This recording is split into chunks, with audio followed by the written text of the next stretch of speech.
All right, we're here at the Mount Pleasant Community Food Forest. And That was just sustainability garden. and Sustainability Garden that was just installed in April. And I'm here with Michelle Stress, who helped pioneer the project. Michelle, tell us a little bit about how this project came to be. So I started to partner with the town of Mount Pleasant through pollinator gardens. And we started to install pollinator gardens around the town. And then through those projects, there was an opportunity on this area of land that was being unused. It was just turf grass. And I broached the subject with the recreation director of putting a food forest and sustainability garden on this just very dead turf grass. And he liked it. And he thought that this would be a good opportunity to utilize this space. And so what started off as a food forest turned into a sustainability garden because I wanted to be able to show that the land connects us, that we are all reliant on each other and everything in the habitat. And I think that we have lost touch with that. And I felt it was important to show not only that the earth is important for our food supply, but we also have to support the pollinators that support the plants that support the food supply. And by supporting the bugs that support the birds, that support the plants, that support the food supply. And so we're all interconnected. And so that was the hope or the dream. Mm-hmm. Yeah, everything's interconnected. Everything. So have you always been interested in sustainability, or how did that journey start for you? So I have been interested in sustainability before it was a buzzword. When even as a little girl, I was always interested in the way different inhabitants of the earth touched one another. I was always very huge in conservation, very vocal for conservation, for land use, for land non-use. And through time, I think that it's gained a bit more exposure. Unfortunately, sometimes it's a greenwashing or a buzzword, which is unfortunate. But through that word, people, I feel, have become more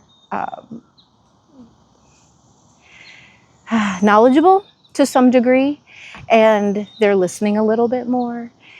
So yes, I've always been a sustainable practicing person. So was the first recycler before there was recycling centers. Used to carry my things to a local one area and put them into, a big bin. Pushed for recycling in my neighborhood. Even as a child, I'm going to date myself. There was a show called Real People, and I was a little girl, and they highlighted the sea shepherd and everything that he was doing out in the ocean. And I wrote to him, and he wrote me back, and I still have that letter, and I was probably 8 years old. So even ever since then, I have always cared for the earth, cared for sustaining the earth the way that it should be. And the earth evolved in perfect harmony. Flora, fauna, in perfect harmony, in perfect balance. And nature has all the solutions if we just let it happen, if we just give it the opportunity. But we keep injecting ourselves into this equation, and then we find that after we inject ourselves in the equation, we have to sort of roll that back and fix what we have done. And I think this is a really good example of showcasing. Just watch to see what this brings, what this gives, what this does, the interest it generates. And so hopefully this will continue to interest other people to do very similar things in their yard, even if it's 5 by 5. Mm-hmm. Yeah, I think it's very important that we become stewards of the land and not controllers of the land, right? As you mentioned, working with nature Yes. Instead of trying to control it. Absolutely. Yeah. Yeah, and I think what's really unique about this project is it was completely community-led, right? Mm-hmm. We had yourself, myself, and some other people that helped install it. Yep. And funded by the town, which was great. Yeah, it was. We had a very large group of volunteers come out with very little advertisement or marketing, and people were interested to see what was happening, to be part of it. And I think that they continue to be interested. People walk through all the time and take a look at the plants, really probably not knowing exactly what's going on completely, because we still have a ways to go as far as signage and some fencing and things like that. But there's already interest. And once we finally get our webpage up and running, and again, like our signage and really promote it, I think that it's going to be overwhelming interest. Yeah. Even the recreation director, I think, was impressed with the amount of interest that has been received. Yeah, absolutely. And it's at a great location. It's right in front of a community center, so it gets a lot of foot traffic. Mm-hmm. There's a lot of awareness behind what's going on. And yeah, the end goal is that this inspires people to do it in their own yard. Exactly. And they develop a deeper connection with nature. They understand where their food's coming from. Yep. And have access to nutrient-dense food. Right, and what food actually tastes like. Yeah, so what real food tastes like off the vine. Exactly, what it tastes like before it's gone through, been sprayed with something to keep it either, from ripening or for ripening, transported thousands of miles on a truck, placed in a cold grocery store. It's a very different flavor, and so I think it's going to be fantastic, especially for children. This also lies between an elementary school and a daycare center, and so the hope is to bring both the elementary school and the daycare center and the kids around Mount Pleasant to this area for education. Maybe informal education, but even formal education, so that classes can be held here, and hands-on classes, experiences, even if it doesn't pertain to plants or food forests or sustainability. Just being part of the earth, showcasing that to be around surroundings that are natural. Yeah. And not turf grass. Yeah. Yeah, we want people to be able to learn all the techniques necessary to grow your own food, to rebuild the soil, to plant native plants, seed collecting, pruning, all the things that make you successful, that when you leave this demonstration site, you're able to do it by yourself. Right. And hopefully the website, once we get it up and running, will give extra steps, right? So if you see something and you're not quite sure, it'll direct you to more information so that you don't feel like you're sort of flying blind. Yeah. Yeah, it's going to be a real focal point for Mount Pleasant. I think so. I definitely think so. Our hope is to have additional events here. So some of the things in my mind, and they may not come to fruition, but we have a wonderful Gullah culture that's here, that before Mount Pleasant changed, it was Gullah were the peoples of this region, and their culture is rich, and to bring them out here, and they were reliant on the land, and so to have something here, an educational piece, that perhaps storytelling here, or provided we can get the lights turned off, maybe we can do some stargazing, anything that really puts people in touch with the natural world. That's what's important. We've installed bluebird houses. We are going to put in an owl box, and over time, as these things become inhabited, you'll be able to sit either on the picnic tables or on some future benches and really just watch the interaction, because that saying from the movie, "If you build it, they will come." All sorts of things are going to come here, right? You already see butterflies, and you're going to see larvae and caterpillars, and birds eating the caterpillars. And then once it grows bigger and bigger, and you start to have some larger inhabitants, maybe you might get a couple of mice, maybe you'll definitely get squirrels.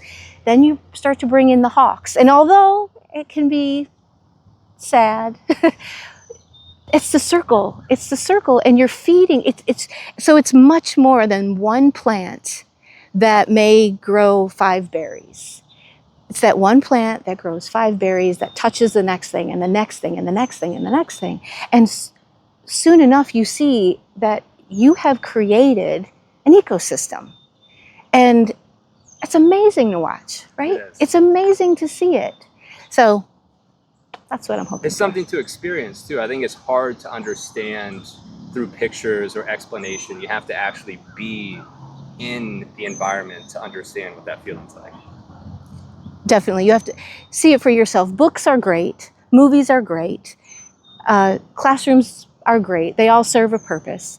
But when you see it firsthand, or I'm speaking for my own yard, because my own yard looks similar, not exactly, but similar, and I watch as the juvenile hawk sits on the post that I have very close to my bluebird house, and I cringe as I think I'm going to see him grab something that I care about, but also know that, like, I did this, I created this. There was a rabbit in my garden. And then you hear them screeching above you. And then I look at my neighbor's yard. She has pine straw and about 4 dying sweetgrasses. Nothing is in her yard. Nothing. It's dead. The nature looks at it and sees nothing, just as if they were looking at a parking lot. And so she gets to witness only what she sees out of the corner of her window, because that's my yard. So I think this is living. Yes. This is living, and we'll only live more and more. Yeah. More life will be attracted over time. Most definitely. And I can't wait to see it. Yeah. Well, how about we take a tour? Okay. Let's walk around.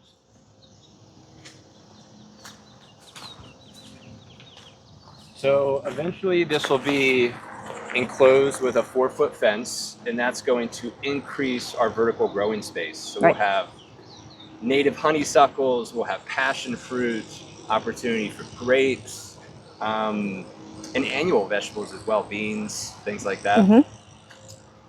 All right, so let's walk through. So these are our future pathways right here. We have several different fruit trees scattered throughout the food forest. We have a Satsuma orange here, plum tree, fig tree, 2 types of plums. And then we have a bunch of understory plants. So we're trying to utilize the permaculture practices in here of having tree guilds with supporting species. Different plants serve different functions. So you have ones that are attracting the pollinators, like this holy basil here that has a bunch of bees on it. And if you wouldn't mind me interjecting, so one of the things that I think is important for people to know is that, people are often fearful of bees, and they don't want bees around their house. They're afraid they're going to get stung. And something that I show kids is that, so you have seen that there's all of these bees around this plant, and they are doing their business, right? They're going about their business, and I can go right inside, and nothing happens to me. They're not worried about me. They don't care about me. They have a job to do, and they're busy feeding. And I think that is extremely important for people to know, is once you bring them, they're not interested in you. They're doing you a service and not a disservice.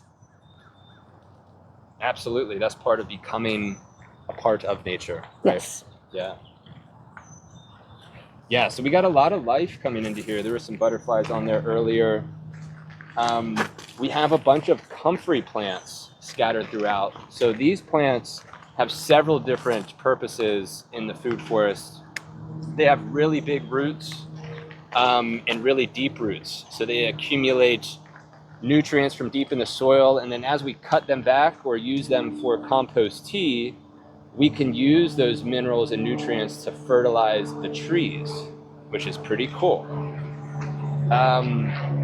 We have a bunch of pineapple guava. So this is a really cool plant. This is an evergreen fruit-producing shrub that has an edible flower and an edible fruit. As we're walking through, there's a lot of other perennial vegetables. Sorrel, which is a perennial green. very good, like lemony taste. We have some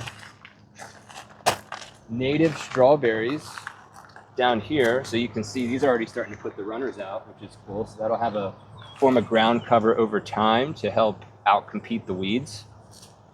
And then we also have, so I think a really interesting part is seeing what weeds come up in a food forest. And this one right here is lamb's quarter, which is actually a very nutritious edible.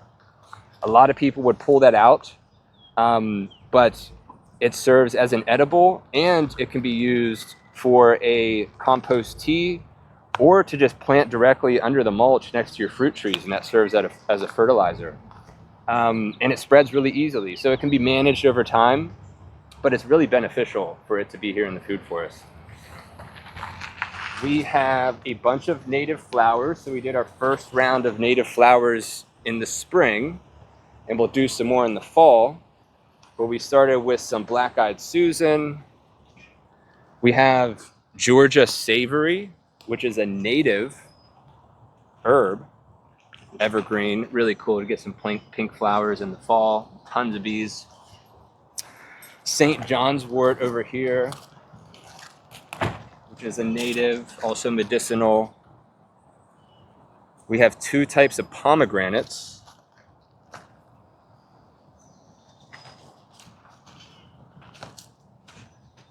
And then there's a lot of different woody pollinator plants. So this is sweet spire, really good pollinator for midsummer. We have some phlox that'll be coming in the fall. This will be a nice pink flower. These are our Egyptian walking onions. So this is a perennial onion. And you'll see as we walk through, some of them have it already, but they'll eventually form the bulbs on the top. And then this will fall over, and then it starts to spread, and that's where it gets its walking onion name from. We have a loquat tree, really good early fruiting tree. We get fruit in April from that. And over here we have our blueberries. So it's a very basic soil in this area. So we had to amend this with some sulfur. You can start to see the new growth coming out, looking really healthy. This is a cabbage leaf coneflower, pretty cool. And then as we walk around, this will eventually, over here, be our annual vegetables. We'll have an arbor there for vining crops. And then this will also be part of the gathering space for when we hold classes and workshops. And our hope is that individuals will be renting for free the beds, or sponsoring the beds, or utilizing the beds. So we will probably do the first planting in the fall. And then afterwards, we're going to invite the public to really hands-on participate and take care of various beds. So maybe a classroom from the local school here would like to take over for one bed. Maybe that house, maybe that person in that house wants to take on a bed. And so that opportunity is going to be there for people. This isn't only going to be managed by us. This will be an opportunity for the public to come and really participate in what we're doing here. Yeah, very interactive space for people. And something to mention as this was being designed is that the goal is we have plants in here that almost allow a harvest every single month, except for maybe the dead of winter. So as people come in here, as it matures over time, there'll always be something they can harvest, whether it's an herb, a fruit, a vegetable, or maybe even some cut flowers. Additionally, for the creation, we wanted to make this accessible to everyone. So the area here with the gravel, this is ADA accessible. So anyone, even in a wheelchair, there was thought put into the height of the beds, the space around the beds. So these areas can also be used for folks that have mobility challenges. And then as we walk into these areas, so these are all future expansion areas. Michelle, do you want to talk about the lawn alternative that's going to go here eventually? Sure. So once we select the site, like Ben said, as we expand this area, one of the things that is important to me to place in here is a lawn alternative. So there's a lot of different plants that can be utilized as lawn alternatives that can be maintained in a short stature, that are native, that don't require the water usage, the energy put forth by a lawnmower every week or twice a week during the summer, but that is also good for the land and good for the pollinators, and really easy to maintain. One good example is going to be frog fruit over here. If we walk over here, it's growing on its own, which tells you how easy it would be to maintain. So this is frog fruit. So this stays very, very low. It produces these flowers that the pollinators love, and it is a wonderful ground cover, and it's eternally green. So it's a great use instead of turf, because as we're coming to learn more and more, and people are understanding, turf grass really provides nothing other than green aesthetic. And so if we can replace it with something that's green, but something that's beneficial and easier, right? And easier, that would be beneficial. And I think for people to be able to see it, it's a scary proposition when you start to tell people, like, why don't you convert your lawn? They're like, oh, I don't know, using clover or using frog fruit or using things similar. They don't want to do it. I think they need to see it.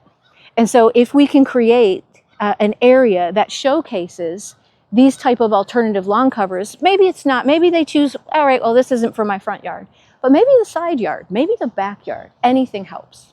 So that's the goal of the alternative lawn area. Yeah, that's going to be great to have examples like that.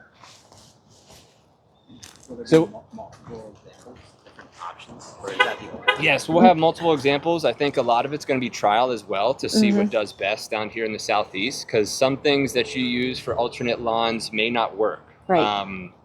Like some clovers, it just gets burnt by the sun. So we'll have to trial over time what's best to use that as an example. Yep. Yeah. Yeah, so we'll see. Well, and I guess I pointed out that little patch, but if you look further towards you can see that is all frog fruit. And so, it stays very, very low, and obviously this area is mowed. So One area that doesn't need to be mowed. correct. Yeah. It's the area that doesn't need to be mowed. Good. Yeah. Yeah, and it's got all those little flowers. The goal is no grass in our yard, but for now we can You can deal with it. Yeah. And we were very fortunate to have this massive pine tree here, and this is going to serve as our shade structure. So we're going to have the benches are going to eventually be moved into there. Yeah, very fortunate. There's going to be an outhouse we're going to put up there as well.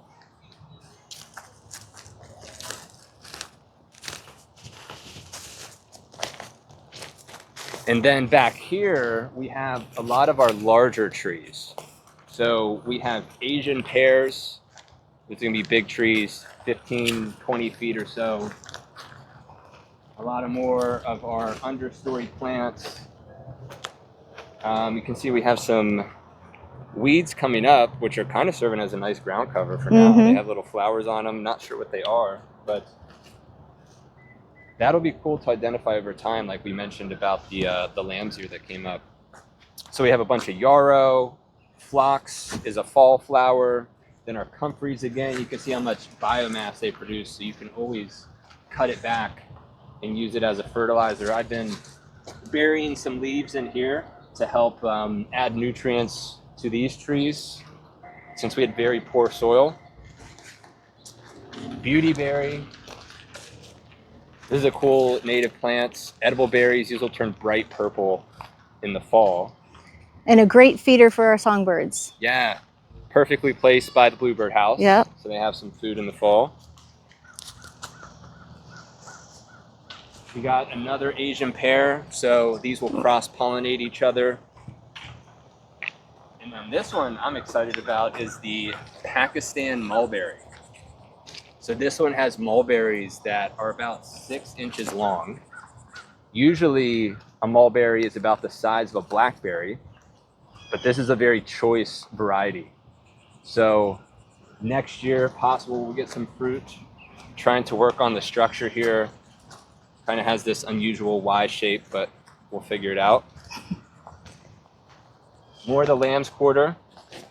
So we'll let this grow to just use as a chop and drop for a lot of the trees and the flowers. You can also eat it. I mean, very nutritious for these young leaves here.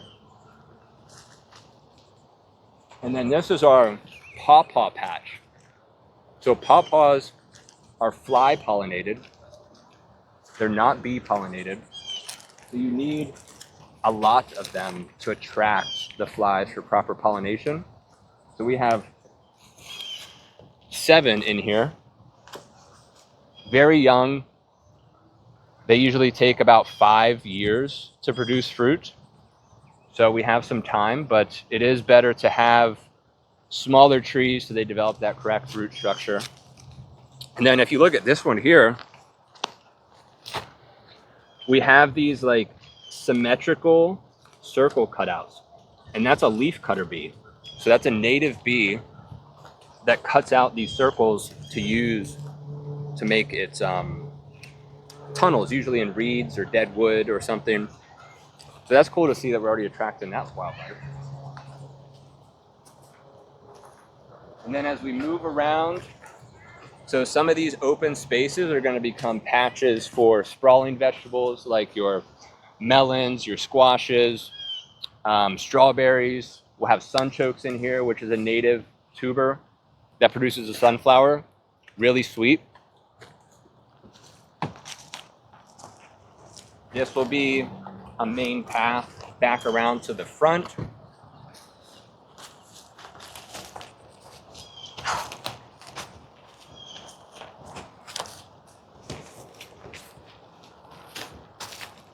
This right here will be our sunchoke patch.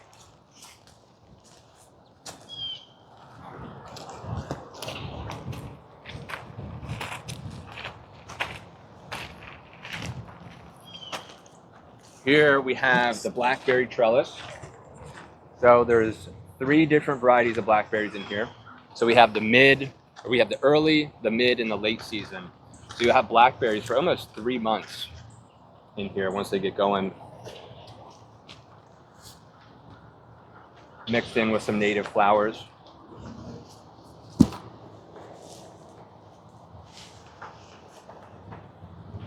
We have more blueberries. These are all rabbit eye blueberries. So they'll eventually get 5 feet.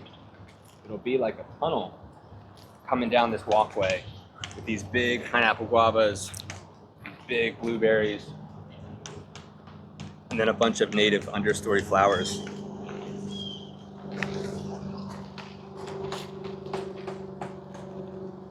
And then back here, we have Chickasaw plum.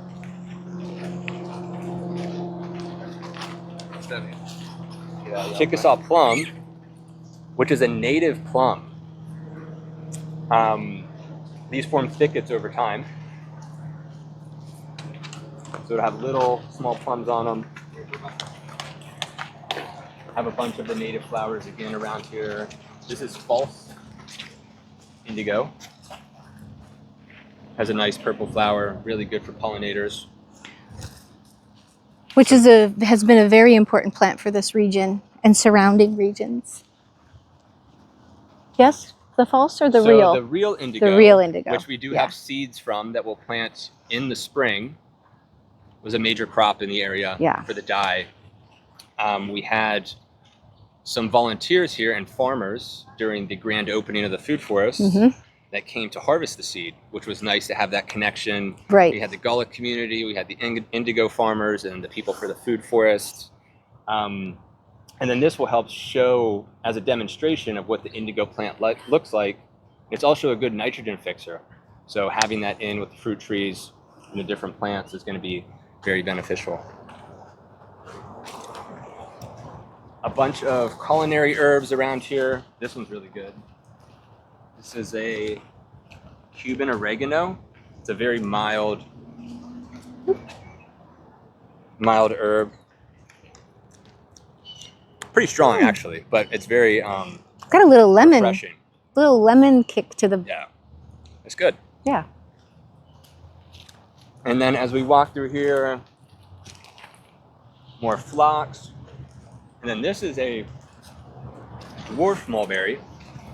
So this will get those normal size blackberry size mulberries on here.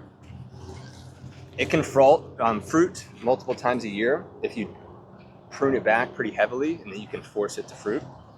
But this year we're just letting those roots get established, and then should make a nice, probably 5 to 10 foot tall shrub that we can continue to prune back. And let's see. Oh, here's a good example of the Egyptian walking onion.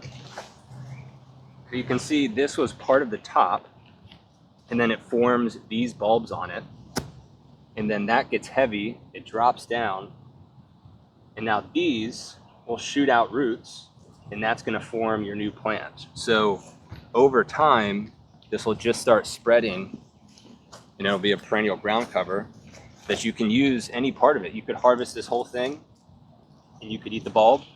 You could cut the greens and use it as like a scallion or a chive, or you could just pull those off and eat them as a snack. So multi-use plant. And then we got more plums. There's 2 different types of plums. There's Methley plum, Santa Rosa plum. We had some pretty bad Japanese beetles come through this year, so they're trying to recover from that, but not too bad. And then once we get that fence around here, there's also going to be a native plant border around the outside. So we'll put some native plant seeds, and then it'll have blooms all throughout the year, and that's going to help bring in a lot of the butterflies and pollinators into the area. And that's about it. A lot more to come as it grows. Next spring, this place should be taken off with a bunch of flowers, and it's going to look great. And people, hopefully. And people. Yep. Yeah, as we get dates down for volunteers, events, this place should really be lively. Indeed. Yeah. Well, thanks for joining me, Michelle, on the tour. Well, thank you. We look forward to seeing how this place develops over time. Absolutely. Thanks, Ben. It's been Yeah, great you're welcome. talking with you. Thank you.